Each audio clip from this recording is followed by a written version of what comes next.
Ini adalah kisah nyata yang dikisahkan oleh seorang wanita pemandi jenazah di Riyadh bernama Ummu Ahmad. Ia menuturkan, suatu hari aku diminta oleh salah satu keluarga untuk memandikan mayit seorang gadis, putri mereka. Dengan segera aku berangkat dan begitu aku sampai di rumah tersebut, mereka mengantarku masuk ke sebuah kamar di mana jenazah itu terbaring.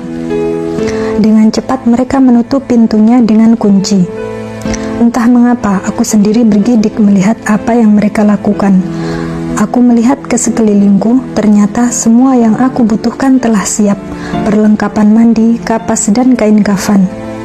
Dan mayat itu terbujur di sudut kamar tertutup dengan sebuah selimut. Aku mengetuk pintu kamar, berharap ada yang dapat membantuku melakukan proses memandikan. Namun, tidak ada yang menjawab.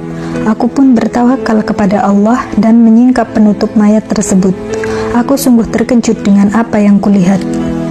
Aku menyaksikan sebuah pemandangan yang membuat gemetar seluruh tubuh. Wajah jenazah itu terbalik, tubuhnya mengering dan warnanya sangat hitam. Aku sendiri telah banyak memandikan jenazah. Sudah banyak yang aku lihat, namun yang seperti ini belum pernah aku lihat.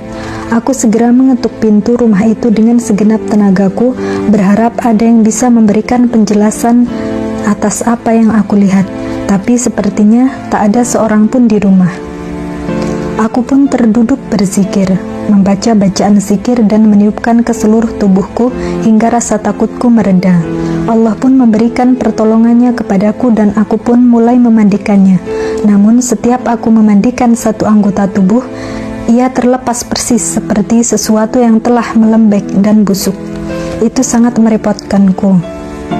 Hingga akhirnya ketika aku selesai memandikannya, aku pun mengetuk pintu kamar untuk memanggil mereka.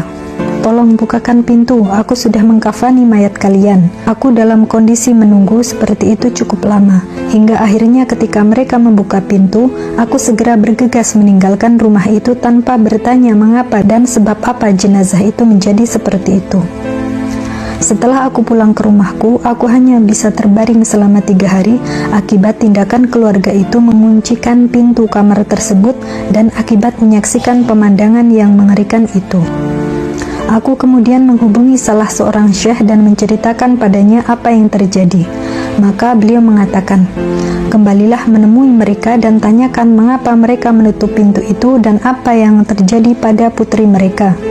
Aku pun pergi menemui keluarga itu kembali.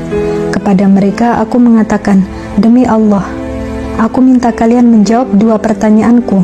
Pertama, mengapa kalian mengunci pintu kamar itu untukku? Dan kedua, apa yang terjadi pada anak gadis kalian itu sehingga kondisinya seperti itu? Mereka menjawab, kami menutup pintu itu untuk Anda karena sebelumnya kami telah memanggil 7 orang untuk memandikannya. Namun ketika mereka melihat kondisinya, mereka semua menolak untuk memandikannya. Adapun mengapa ia seperti itu, mungkin karena selama hidupnya ia tidak pernah mengerjakan sholat dan tidak mau berjilbab menutup aurat. La haula wala quwata illa billah. Seperti itu kondisinya, padahal ia belum lagi dimasukkan ke dalam kuburnya. Lalu bagaimana jika ia telah sampai dimasukkan ke dalam kuburnya dan kelak saat ia berjumpa dengan Allah Azza wa Jalla? Semoga kisah ini dapat diambil pelajarannya.